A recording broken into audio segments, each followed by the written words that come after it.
Quand Ella et moi nous sommes rencontrés il y a 9 ans, tout allait vraiment bien. Non, oubliez ça. C'était génial. On rentrait à la maison, on préparait le dîner ensemble, on parlait de nos journées et on prenait plaisir à passer du temps ensemble. Elle était vraiment ravie de me revoir après une longue journée sur les chantiers. Je travaillais dur, honnêtement, et j'étais fier de ce que j'avais accompli. Je rentrais couverte de poussière et de terre, et elle plaisantait sur le fait que je laissais des traces de boue partout dans la maison, mais c'était amusant. Elle était fière que son homme travaille dur. Elle me posait des questions sur mon travail, sincèrement intéressée. « Comment se passe le nouveau chantier aujourd'hui » demandait-elle. « Ou bien, tu as fini de couler le béton ?» Mais les choses ont commencé à changer il y a 8 mois environ, lorsqu'elle s'est inscrite à cette nouvelle salle de sport en centre-ville, Musclub, ou quelque chose comme ça. Je suis pour que les gens se remettent en forme, ne vous méprenez pas, mais là, ça coûtait environ 150 $ par mois juste pour y être. Et puis elle a réservé des séances de coaching personnel en plus, 3 fois par semaine à 80 $ chacune. Je me suis dit qu'on devrait peut-être parler du budget. Un soir, j'en ai parlé. Et là, on devrait peut-être se pencher sur les finances. Cette salle de sport et ces séances, ça rapporte gros. Elle m'a lancé un regard noir, comme si je venais de lui suggérer de s'arrêter. C'est un investissement en moi, a-t-elle dit sèchement. J'essaie de garder mon calme. Je comprends, mais c'est beaucoup. Certaines personnes comprennent l'importance du développement personnel, a-t-elle dit, la voix teintée d'une pointe d'incompréhension. Et puis il y avait Daniel, son coach personnel. Le gamin paraissait à peine 25 ans. Et honnêtement, il passait probablement plus de temps devant le miroir que la plupart des femmes que je connais. Elle a commencé à parler de lui tout le temps. Daniel dit ça, Daniel pense qu'il m'a parlé de cette opportunité incroyable. Au début, j'ai cru que c'était juste l'enthousiasme habituel des gens qui commencent une nouvelle routine. Mais ensuite, les commentaires sont devenus plus tranchants, plus directs. Un soir, après d'être rentrée épuisée après une semaine de 60 heures de travail, elle m'a dit « Daniel m'expliquait cette stratégie d'investissement aujourd'hui, mais tu ne la comprendrais probablement pas. » Chaque commentaire me faisait l'effet d'un petit coup de poignard, poignardant la fierté que j'avais toujours éprouvée à subvenir à nos besoins. Me voilà à travailler de longues heures, à nous nourrir et à nous loger, et apparemment, ça ne compte pas comme prendre soin de moi ou avoir de l'ambition, puisque je rentre salle du travail au lieu de poser devant les miroirs des salles de sport. Je ne comprends pas pourquoi je manque de quelque chose. Le pire, c'est qu'Elise a mis fin à toute conversation à ce sujet. Chaque fois que j'essayais de lui demander quelle stratégie d'investissement Daniel préconisait, elle me faisait signe de la main. « Tu ne comprends vraiment pas ce que je cherche à faire. » Elle me disait que j'étais une idiote incapable de comprendre son parcours sportif ou quoi que ce soit d'autre. Un soir, j'ai demandé en essayant de garder mon calme. « Et là, sérieusement, c'est quoi ce truc d'investissement dont Daniel n'arrête pas de parler? Tu peux juste me l'expliquer » a-t-elle rétorqué. « Tu es trop simple à comprendre. Ce n'est pas pour toi. » Comme si je ne méritais pas cette explication. Puis, il y a environ un mois, des outils coûteux ont disparu sur l'un de mes chantiers. Quelqu'un s'est introduit dans notre conteneur de stockage pendant la nuit et a dérobé environ 3 000 $ de matériel. Ça m'a fait réfléchir à la sécurité de mes affaires personnelles. Je garde mes meilleurs outils dans le garage indépendant de la maison, le matériel professionnel que j'ai accumulé au fil des ans. Le garage est situé à environ 6 mètres de l'allée, hors de vue de la rue. J'ai donc décidé d'installer un système de sécurité. J'ai fait mes recherches. J'ai trouvé un système avec détection de mouvement, vision nocturne, téléchargement sur le cloud et alerte sur mon téléphone en cas de mouvement. Ça m'a coûté environ 400 $, mais ça me semblait valoir le coup pour protéger du matériel 10 fois plus cher. Je ne pensais pas à des choses domestiques en installant. Je voulais juste protéger mes outils des individus qui s'étaient introduits sur notre chantier. Puis, mardi soir dernier, Ella m'a annoncé qu'elle allait à une formation tardive. Apparemment, Daniel propose des séances spéciales en soirée pour les clients qui ont besoin d'une attention particulière. Elle en faisait environ une fois par semaine depuis un mois. Je regardais la télévision vers 21h30 quand mon téléphone a vibré, signalant une alerte de mouvement provenant du garage. Je me suis dit qu'elle avait peut-être oublié quelque chose et qu'elle était revenue le chercher dans sa voiture. Elle s'était garée juste à côté du garage, donc ce n'était pas inhabituel. J'ai ouvert l'application, m'attendant à la voir se diriger vers la voiture ou vérifier quelque chose dans le garage. Au lieu de cela, j'ai eu l'impression d'avoir un coup de poing dans le ventre. Il y avait Ella, mais elle n'était pas seule. Elle se faufilait dans notre garage, suivie de près par Daniel. Tous deux regardaient autour d'eux comme s'ils avaient peur d'être surpris, avançant prudemment, chuchotant. La caméra capte assez bien le son. J'entendais sa voix très distinctement. « C'est juste un maçon », a-t-elle murmuré. « Il ne comprendra pas ce que nous manigançons. » Ce type a du mal à comprendre son smartphone, et encore moins à remarquer quoi que ce soit de compliqué. Juste un maçon. Après 9 ans de vie commune, 4 d'entre eux se sont mariés. Voilà ce que ma femme pense vraiment de moi. Un simple est trop bête pour remarquer qu'on se moque de lui. Daniel rit. Un léger son dédaigneux. Je n'ai pas bien saisi ce qu'il a dit, puis ils se sont glissés tous les deux par la porte qui relie le garage à la maison.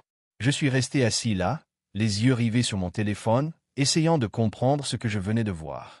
Ma propre femme se faufilait dans mon dos avec son entraîneur, parlant de moi comme si j'étais un idiot sans le moindre sens du terme. Une partie de moi avait envie de me lever, de rentrer en trombe et de les affronter sur le champ. Mais quelque chose m'en a retenu. Peut-être le choc. Peut-être un instinct me soufflant de bien réfléchir avant de faire une bêtise. Alors je suis resté sur le canapé à écouter leurs pas à l'étage, me demandant ce qui se passait vraiment et depuis combien de temps cela durait. Parce que s'il y a une chose que j'ai apprise du bâtiment, c'est qu'on ne commence pas à manier un marteau avant de savoir exactement ce qu'on essaie de construire.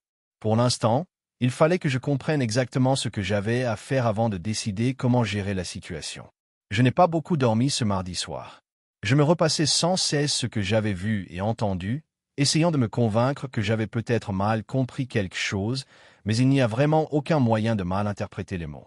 Ce n'est qu'un maçon et il ne comprendra pas ce que nous manigançons. Le lendemain matin, Ella s'est comportée de manière tout à fait normale. Elle a préparé du café, m'a demandé si je voulais des œufs, a discuté d'une émission stupide qu'elle regardait comme si elle n'avait pas passé toute la soirée de la veille à se faufiler avec son entraîneur et à se moquer de moi. Quand elle m'a demandé comment j'avais dormi, j'ai simplement répondu « bien » et j'ai pris mon déjeuner pour le travail. Je n'ai pas réussi à me concentrer sur quoi que ce soit de la journée. Mon contremaître, Dave, n'arrêtait pas de me demander si j'allais bien parce que je faisais sans cesse des erreurs stupides sur des choses que je pouvais faire les yeux fermés. Finalement, je lui ai dit que j'avais des affaires personnelles à régler et il a reculé. J'ai passé ma pause déjeuner à repenser à ce que j'avais vu. Ils sont restés dans mon garage une dizaine de minutes avant d'entrer. Que faisaient-ils là-dedans? Et pourquoi se faufiler si c'était juste une séance d'entraînement innocente? Ce soir-là, j'ai veillé à regarder la télévision quand Ella est rentrée du travail. Elle semblait nerveuse, vérifiait constamment son téléphone, jetant des coups d'œil vers le garage quand elle pensait que je ne faisais pas attention. J'ai essayé d'avoir l'air décontracté. « Comment s'est passée ta journée ?»« Comme d'habitude » a-t-elle dit rapidement. « Oh, tu sais, les trucs ennuyeux du bureau. » Elle travaillait comme réceptionniste dans un cabinet comptable du centre-ville. Quelques minutes plus tard, elle a dit « Daniel m'a envoyé un SMS pour modifier l'heure de la séance de demain. Elle sera peut-être un peu plus tard que d'habitude. » « Pas de problème, ai-je répondu en essayant de garder un ton neutre. Je vais probablement juste regarder le match. Vendredi soir est arrivé et elle est partie pour sa séance vers 20h30. J'avais l'application de sécurité prête cette fois. J'ai monté le volume pour ne rien manquer.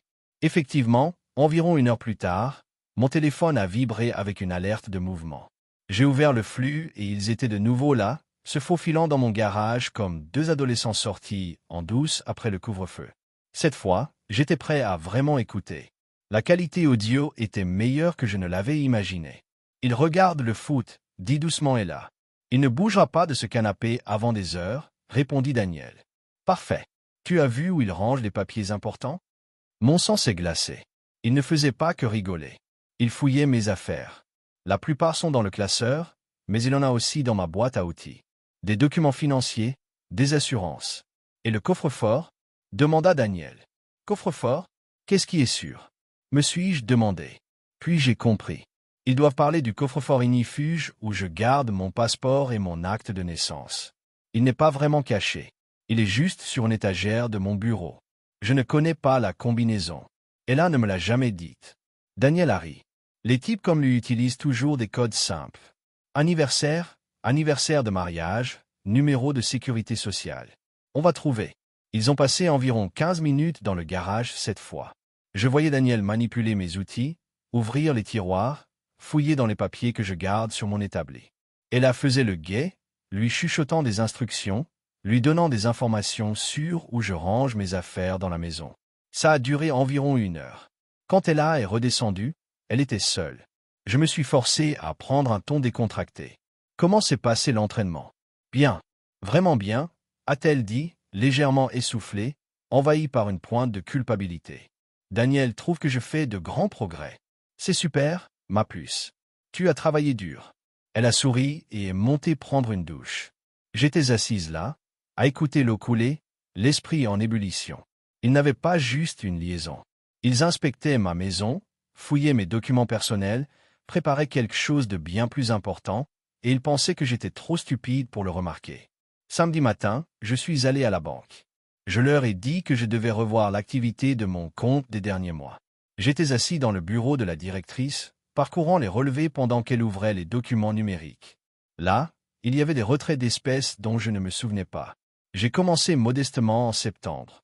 200 $ par-ci, 300 $ par-là. En novembre, c'était 500 $ à la fois. En décembre, il y a eu 2 retraits de 800 $ chacun. Ces retraits aux distributeurs automatiques. Ai-je dit, en pointant l'écran, pouvez-vous me dire où? Elle a cliqué un instant. On dirait que la plupart proviennent du distributeur de la salle de sport Muscle Club de Market Street. Ma femme vidait lentement notre compte depuis des mois. Et j'étais tellement distrait par le travail et son attitude que je ne l'avais même pas remarqué. J'aimerais transférer des fonds, ai-je dit à la directrice de la banque. Et je dois radier quelqu'un de mon compte joint. J'ai passé le reste du samedi chez l'avocat. Mon gars, Lenny, s'occupe de tout le juridique pour Morrison Construction, donc il me connaît plutôt bien.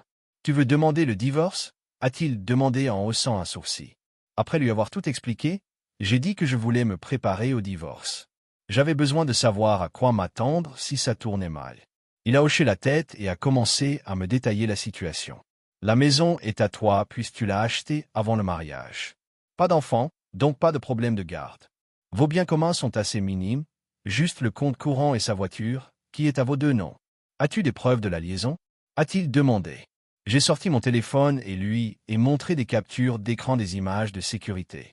Il a haussé les sourcils en entendant l'enregistrement audio. C'est assez accablant, a-t-il dit.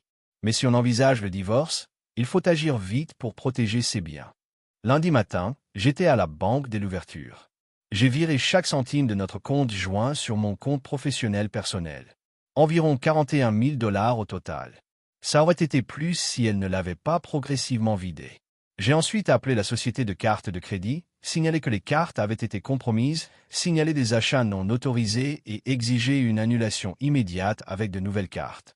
Envoyé à mon adresse professionnelle. Le reste de la semaine, j'ai juste observé et attendu. Elle ne semblait rien remarquer de différent, continuant ses petits commentaires sur Daniel et son ambition. Je regardais toujours son téléphone sans arrêt, captant ses sourires narquois aux messages qu'elle recevait. Jeudi, elle a annoncé une autre séance tardive pour vendredi soir. Daniel veut essayer de nouvelles techniques, a-t-elle dit. Ça pourrait durer un peu plus longtemps que d'habitude. Ça a l'air bien, ai-je dit. Je commanderai probablement une pizza et regarderai le match. Vendredi soir, j'étais prête. Téléphone chargé, application ouverte, j'ai même pris une bière pour faire semblant de m'installer pour la soirée. Cette fois, ils sont arrivés vers 21h15. Je les ai vus suivre la même routine. Se faufiler dans le garage, vérifier que j'étais distraite, puis rentrer à la maison. Mais la conversation que j'ai entendue cette fois-ci a tout rendu clair comme de l'eau de roche. Il ne résistera pas, disait Ella tandis qu'il montait à l'étage. Il est trop passif. Il ne se défend jamais. Tu es sûr de ça? Demanda Daniel. Crois-moi, dit-elle. Je le teste depuis des mois. Je peux dire ce que je veux, il l'accepte. Il se croit probablement chanceux de m'avoir. Daniel rit. Les types comme lui ne voient jamais les choses venir, dit Daniel d'une voix basse mais assurée. Il pense que tout le monde est aussi honnête qu'eux. Exactement, murmura Ella en retour. Attends encore quelques semaines et on aura tout ce qu'il faut. On pourra ensuite déterminer sa vraie valeur. C'est là que j'ai compris. Ce n'était pas une décision prise sur un coup de tête. C'était un plan à long terme. Ils avaient lentement rassemblé des informations, en préparation d'un plan bien plus ambitieux, et ils pensaient que j'étais trop faible et stupide pour les arrêter. Eh bien, il était temps de leur prouver à quel point ils avaient tort. J'ai passé le week-end à constituer un dossier complet, avec des captures d'écran de chaque vidéosurveillance, des incidents, des relevés bancaires montrant les retraits non autorisés, les dates et heures de toutes leurs séances d'entraînement. Lundi matin, j'ai appelé Lenny à la première heure. Je suis prêt à déposer ces papiers maintenant, lui ai-je dit. Tu es sûr de ça? Demanda-t-il. Je n'ai jamais été aussi sûr de rien de ma vie. Mardi matin, je me suis réveillé plus calme que je ne l'avais été depuis des semaines. C'est drôle comme avoir un plan change tout. Pendant qu'Ella se préparait pour le travail, je répétais mentalement ce qui allait se passer. Elle est partie au bureau vers 8h15, comme toujours. Elle m'a fait un bisou rapide sur la joue et a parlé d'un arrêt au supermarché après le travail. Juste une autre journée normale dans notre faux mariage. J'ai attendu jusqu'à 9h. Puis je me suis fait porter pâle. Dave n'était pas content. Liam, on a cette échéance qui approche. Tu es sûr que ça va? Ouais, juste une intoxication alimentaire. Je reviens demain, lui ai-je dit. J'ai passé la matinée au bureau de Lenny à finaliser les papiers du divorce. Tu es sûr de vouloir faire ça aujourd'hui? A demandé Lenny en imprimant tout. Elle planifie ça depuis des mois. J'en ai marre de faire l'idiote qui ne voit rien venir. Les papiers avaient l'air officiels à mourir. Demande de dissolution du mariage, partage des biens, tout le tralala. Lenny avait également préparé une ordonnance restrictive au cas où les choses tourneraient mal, même s'il espérait que les choses n'en arriveraient pas là. Vers midi, je suis allé à l'imprimerie et j'ai fait des copies de toutes les captures d'écran des caméras de surveillance. Je les ai fait relier dans un petit livret avec les dates et les heures. J'ai même tout gravé sur une clé USB avec une étiquette indiquant « Preuve, ne pas supprimer ». J'ai passé l'après-midi à nettoyer la maison, à faire des choses normales. Je voulais que tout ait l'air normal. De retour à la maison, elle m'a préparé un sandwich, regardé la télévision et même lancé une lessive. Elle est rentrée environ 3 heures plus tard, des sacs de courses dans une main et quelques articles d'un magasin de vêtements du centre commercial dans l'autre. Elle semblait de bonne humeur, discutant tranquillement de sa journée, sortant un nouveau haut de sport violet qu'elle avait acheté. Daniel trouve que cette couleur me va bien, a-t-elle dit en le levant avec un sourire. J'ai hoché la tête lentement. Je suis sûr que c'est le cas. Elle est montée prendre une douche, et c'est là que j'ai tout préparé. J'ai posé les papiers du divorce sur la table de la cuisine, avec le dossier de preuve et la clé USB. Puis je suis resté assis à attendre. Elle est redescendue en peignoir, les cheveux encore humides, l'air détendu et presque heureux. Elle a commencé à me parler d'un incident à son bureau et m'a demandé si je voulais regarder un film. Il y a quelque chose que je dois te montrer d'abord, ai-je dit en désignant la table de la cuisine. Elle avait l'air perplexe, mais s'est approchée et a ramassé les papiers. J'ai vu son visage changer. Perplexité, choc, puis panique. Qu'est-ce que c'est? C'est une blague? A-t-elle demandé en feuilletant les pages. Continue à lire, ai-je dit.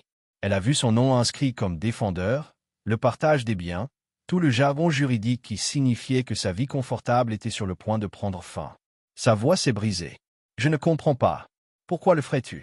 On ne s'est même pas disputé. J'ai fait un signe de tête vers le dossier de preuve. Ses mains tremblaient lorsqu'elle a ouvert le livret. La première page était une capture d'écran d'elle et Daniel se faufilant dans notre garage. La deuxième page contenait des horodatage et une transcription.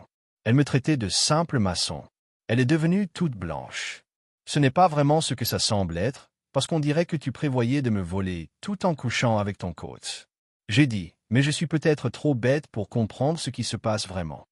C'est là que les larmes ont commencé.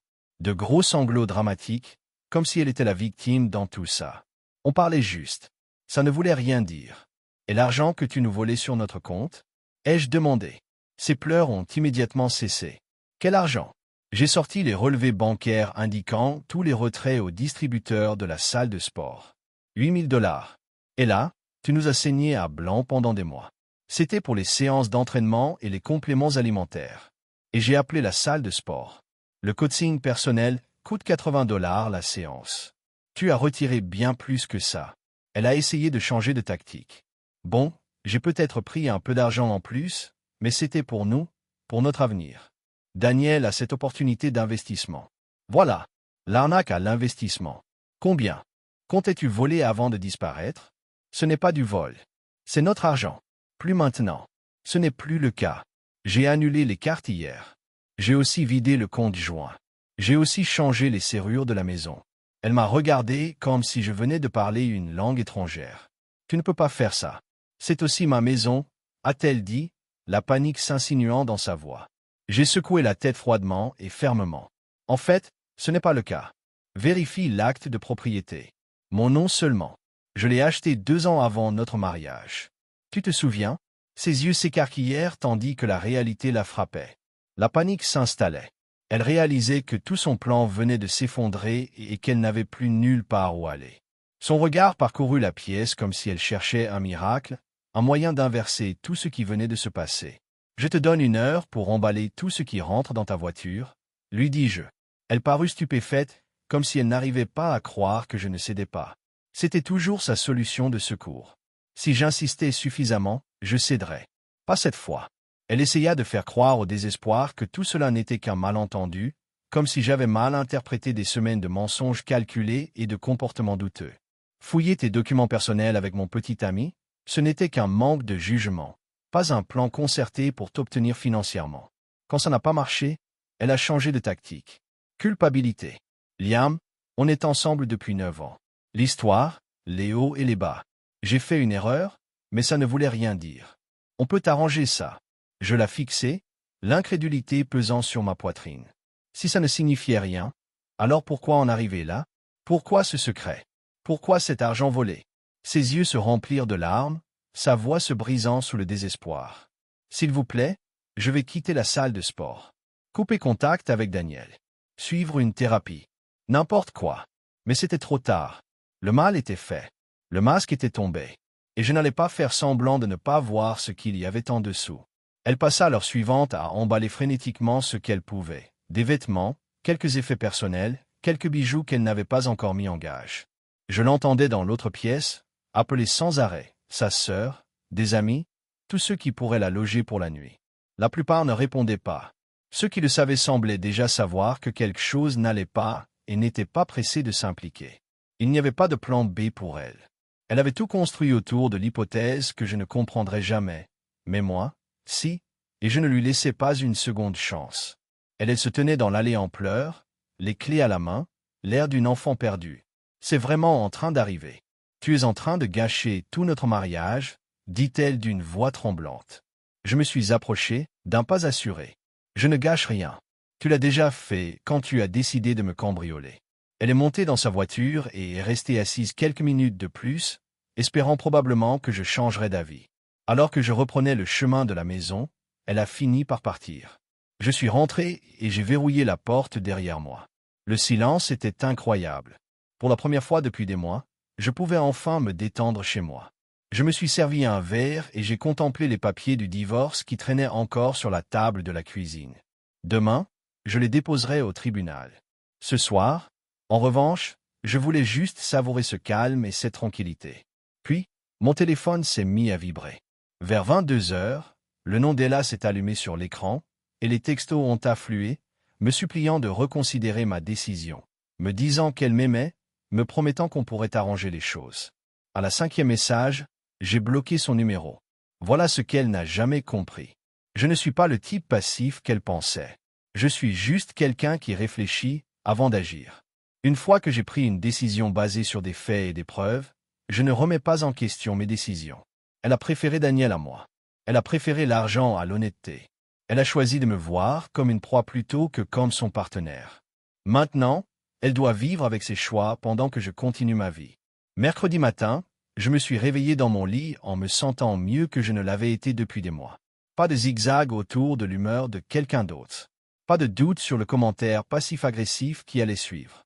Juste le silence. J'ai fait du café et me suis préparé pour le travail comme un être humain normal. Vers midi, mon téléphone a sonné. Numéro inconnu. J'ai pensé que c'était peut-être lié au travail, alors j'ai répondu. « Tu as perdu la tête ?» Ma mère a craqué avant même que je puisse lui dire bonjour. Ella l'avait appelé en sanglotant. « Tu l'as juste mise à la porte pour rien. » C'est parti. Maman s'est lancée dans un discours sur la façon dont j'avais détruit mon mariage à cause d'un malentendu au lieu d'en parler. Comme un adulte. J'ai d'abord essayé de lui expliquer calmement. Elle m'a trompé et volé. 8 000 $. J'ai la preuve. Les gens font des erreurs, a-t-elle dit. C'était comme si je venais de surprendre Ella en train d'utiliser ma brosse à dents. Laisse-moi t'expliquer quelque chose à propos de ma mère. Quand elle voit quelqu'un en difficulté, elle veut recoller les morceaux avec du ruban adhésif émotionnel. Ella était la chienne errante. Maman et Ella ont sympathisé dès le premier jour.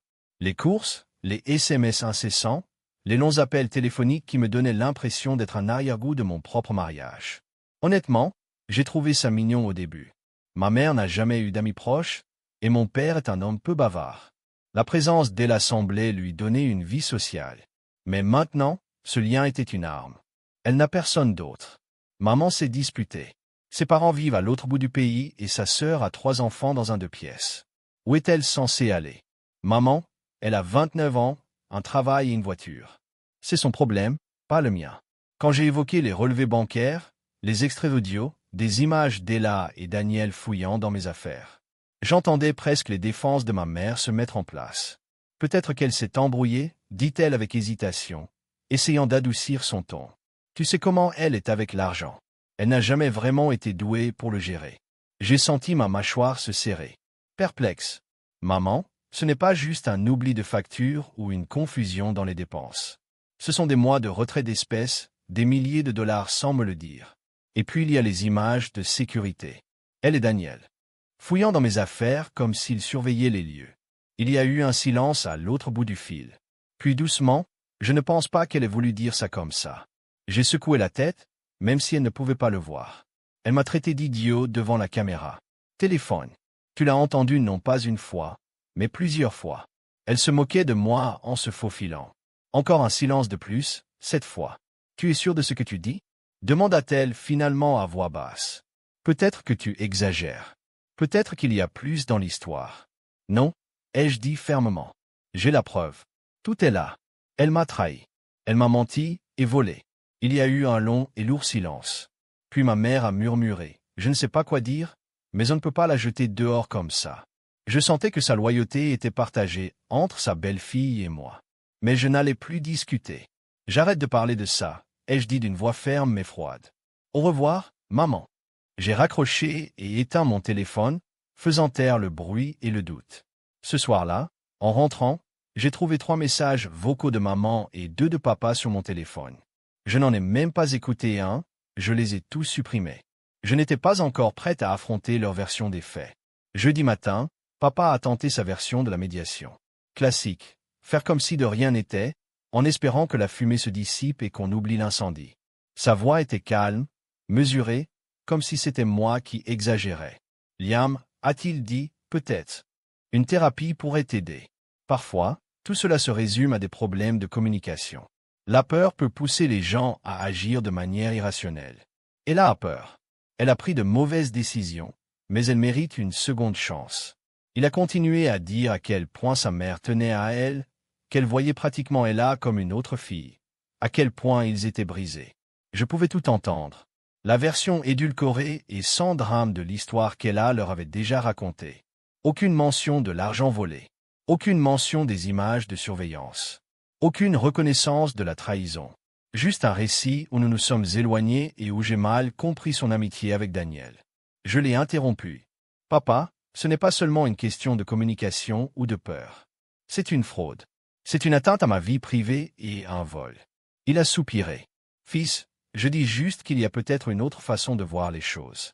Mais je n'y croyais pas. C'est là que j'ai réalisé que leur version de la vérité était déjà établie et qu'il n'y avait aucun moyen de la sauver. Puis, vendredi après-midi, Ella est apparue avec un nouveau numéro sur mon téléphone. Téléphone. On peut juste parler? Demanda-t-elle d'une voix prudente, comme si elle pensait que j'avais oublié à quel point elle s'était fait avoir. À propos de quoi? Dis-je sèchement. Elle reprit la même rengaine. Quand je lui ai parlé de l'enregistrement où elle me traitait d'idiot, elle a insisté sur le fait que ça n'était jamais arrivé. Je n'ai pas reculé. Je l'ai surbande. Elle a répliqué. M'enregistrer sans mon consentement est illégal. Tu le sais, non? Eh bien, ai-je dit, si c'est ça qui te préoccupe, alors voilà une chose dont tu peux être sûr. Je veux divorcer. Ça l'a brisée. Elle s'est mise à pleurer, à supplier, mais j'ai raccroché. Pendant ce temps, j'ai fait des recherches sur Daniel. Il s'avère que Roméo a un certain schéma. Rien de criminel, mais beaucoup de plaintes dans ses précédentes salles de sport. C'est toujours la même histoire. Des séances personnalisées avec des femmes mariées, beaucoup de coaching émotionnel, des étirements individuels qui n'ont probablement pas été retenus pour un examen de certification. En gros, il avait un doctorat en développement du tronc, si tu vois ce que je veux dire. Alors, je me suis dit, pourquoi Ne prévenez pas la direction de Musclub, vous savez, soyez un bon citoyen. J'ai préparé un petit colis avec tout ce qu'il contenait, toutes les preuves, tout organisé, et je l'ai déposé sur une clé USB étiquetée « Direction, confidentielle ». Ensuite, j'ai rédigé un petit mot poli à partir d'un email jetable. Bonjour, je vous écris pour vous alerter d'un grave problème éthique concernant l'un de vos entraîneurs, Daniel, nom de famille. Il utilise ses relations avec ses clients pour accéder sans autorisation à des résidences privées et se livrer à des activités qui pourraient franchement être un cauchemar juridique pour votre marque. Vous trouverez ci-joint des images de sécurité horodatées, des enregistrements audio et une chronologie détaillée des événements. Je me suis dit que vous voudriez être informé avant les avocats. Je l'ai envoyé à la direction et directement au responsable local de la salle de sport. Je ne m'attendais pas à quelque chose tout de suite, mais le lendemain matin, mon téléphone a sonné. Numéro bloqué. J'ai répondu prudemment. Bonjour, est-ce la personne qui a soumis les images concernant Daniel? Une femme a demandé, d'un ton professionnel. C'est moi, ai-je dit. Je m'appelle Rachel. Je suis la directrice générale de Muscle Up Downtown. Je veux juste pour vous remercier. J'ai tout vérifié. Et puis, on avait déjà eu des inquiétudes, mais ce que vous nous avez envoyé en a confirmé beaucoup. Daniel était déjà sur la corde raide. On n'avait juste aucune preuve jusqu'à maintenant. On le licencie immédiatement, a-t-elle dit. Honnêtement, c'était probablement plus que nécessaire. Elle m'a même demandé si j'étais prêt à lui transmettre les fichiers vidéo bruts au cas où la justice interviendrait. Je lui ai dit que j'en serais ravi aussi. J'ai raccroché avec le sentiment d'avoir gagné le titre d'employé du mois à un poste que je n'ai jamais occupé. Puis elle a rappelé. Qu'est-ce qui ne va pas chez vous? Vous avez fait virer Daniel. Elle a craqué. J'ai dénoncé un prédateur. De rien. J'ai balbutié, mais il n'y a pas eu de réponse. J'étais peut-être méchante, mais après avoir été traitée comme un personnage secondaire dans ma propre vie, je pouvais vivre avec ça. Jeudi matin, les papiers du divorce ont été déposés. Un adjoint du shérif s'est présenté chez sa sœur Claire et a officialisé le divorce. 30 jours pour contester. J'en doutais. Traîner l'affaire devant les tribunaux ne ferait qu'aggraver la situation. Des squelettes sortaient de son placard de créateur. Pour la première fois depuis des mois, je n'avais pas l'impression de me préparer à l'impact. Juste calme, paisible, comme si, peut-être, le pire était derrière moi. Puis maman a appelé une semaine plus tard alors que je rentrais du chantier. Sa voix était différente cette fois, plus douce, moins conflictuelle. Je me suis dit qu'elle avait peut-être enfin commencé à y voir clair. « Tu devrais venir dîner dimanche » a-t-elle dit. « Je ferai un rôti braisé. Juste toi, moi et papa. On pourra regarder le match après. Comme au bon vieux temps. » Ça semblait mis en scène. Trop lisse. Mais une partie de moi voulait y croire. Peut-être qu'elle avait enfin commencé à comprendre. Peut-être que papa lui avait parlé. Peut-être qu'il y avait eu un déclic. J'ai demandé. « Alors, c'est ta façon de t'excuser d'avoir pris le parti d'Ella ?» Elle a hésité. « Je veux juste te voir. Pas de drame, juste du temps en famille. Pas vrai? » Dimanche est arrivé et je suis arrivé vers 18 heures, comme convenu. Papa a ouvert la porte avec ce sourire étrange et pincé, comme si quelqu'un lui avait scotché le sien. Émotion. « Salut, ma fille, » dit-il en s'écartant. « Tu arrives d'entrer dans une pièce et de savoir instantanément que tu as été servi. » La table était dressée comme pour Thanksgiving. Bougies, serviettes en tissu, ces assiettes raffinées qu'on ne sort que pour impressionner les voisins ou culpabiliser quelqu'un pour qu'il nous pardonne. Je suis entré dans la salle à manger et la table était mise pour trois. 3 dîners presque prêts. La voix de maman m'a appelé de la cuisine, beaucoup trop joyeuse. Puis j'ai entendu des talons claquer sur le carrelage, une voix fredonner doucement. Puis Ella est entrée, tenant un bol de salade, comme si elle était à sa place, comme si elle faisait partie de cette famille. Ses cheveux étaient bouclés comme il faut, son maquillage frais, et elle portait un chemisier neuf, trop parfait, trop soigné. Ce même faux sourire qu'elle arborait quand elle cachait un message à Daniel. Je suis resté là, figé. « Salut » a-t-elle dit doucement, comme si on avait eu une petite dispute sur qui avait laissé le lait. Ce n'était pas comme si j'étais là avec la preuve qu'elle m'avait trahi. Puis ma mère est apparue derrière elle, portant le un rôti braisé comme si elle était Martha Stewart en plein déni. Je n'ai pas bougé, je n'ai pas cligné des yeux, je les ai juste regardés. Maman avait l'air si fière d'elle, comme si elle pensait avoir réussi la surprise ultime. Ella avait l'air pleine d'espoir, trop pleine d'espoir, comme si j'allais m'asseoir, découper le rôti, dire le bénédicité et faire comme si je ne l'avais pas entendu chuchoter. Ce n'est qu'un maçon. Il ne le saura pas. Je me suis tourné vers la porte. Où vas-tu? M'a crié maman. Comme si tout ce trajet était censé lui faire gagner une sorte de valeur morale. Papa se tenait sur le côté, les bras croisés, les yeux rivés au sol, comme s'il souhaitait disparaître sous le parquet. Classique. Je me suis arrêté et j'ai regardé maman, son expression s'est adoucie, ses yeux tout chauds, et ce sourire subtil qu'elle affiche quand elle pense qu'elle est sur le point de te manipuler émotionnellement. Tu as fait ton choix. Bonne chance pour ce choix, ai-je dit d'un ton neutre. J'espère que ça en valait la peine. Et puis je suis sorti. Le trajet du retour était silencieux. Trop silencieux. Je n'ai même pas allumé la radio. J'étais assis là, avec la terrible révélation que ma propre mère avait tenté de me piéger dans une sorte de dîner de réconciliation avec la femme qui m'utilisait comme un distributeur automatique et me traitait d'idiot dans mon dos.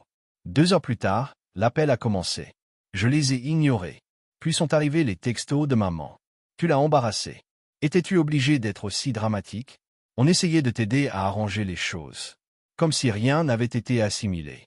Le vol, la trahison, la manipulation, dans leur tête.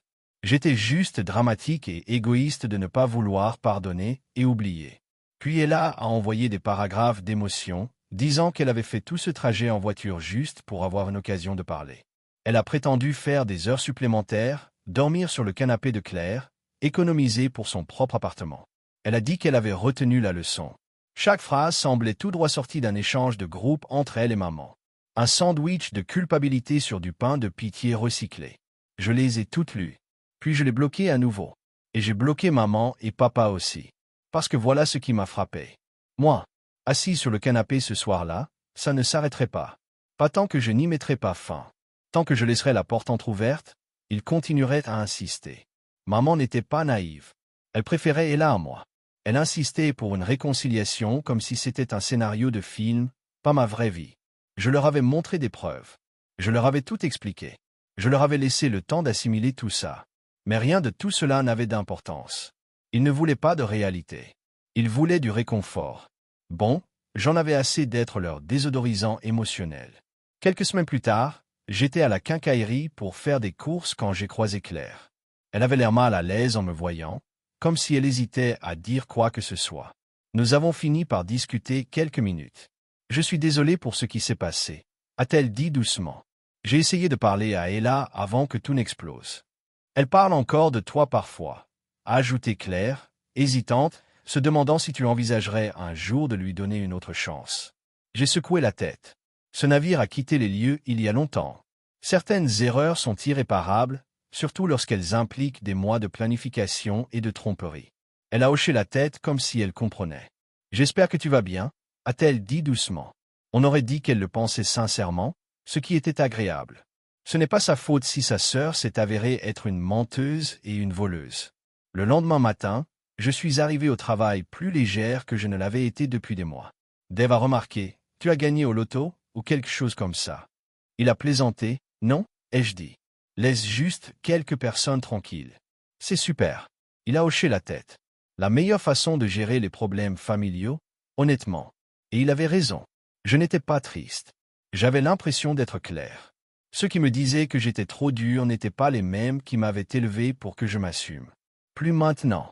Mardi après-midi, mon oncle, le frère de mon père, a appelé pour dire qu'il avait entendu parler d'un drame et qu'il voulait prendre de ses nouvelles. Je lui ai raconté la version courte, Ella m'a trompé, m'a volé. Ses parents ont pris son parti. Ils n'étaient pas choqués. Ta mère a toujours eu tendance à se laisser trop emporter par ses projets, a-t-il dit. Il a évoqué quelques vieilles histoires que je n'avais jamais entendues. Des amis, des voisins, des collègues, où elle s'était donnée à fond pour sauver quelqu'un et avait fini par s'aliéner tout le monde. Ton père n'a jamais résisté, a-t-il ajouté. Elle dit, saute, il demande à quelle hauteur. Ça m'a bizarrement rassuré. Non pas que j'ai aimé avoir raison, mais parce que j'ai enfin compris le schéma. Maman n'était pas seulement aveuglée par Ella. C'était elle qui avait toujours été. Elle ne s'était simplement jamais retournée contre moi auparavant. Maintenant, elle l'avait fait, et je n'allais pas la laisser me culpabiliser en restant dans une situation où j'étais la seule à saigner. Qu'elle prépare un rôti pour Ella. Qu'elle mette la table pour les fantômes. J'en avais assez de faire partie de leur vie.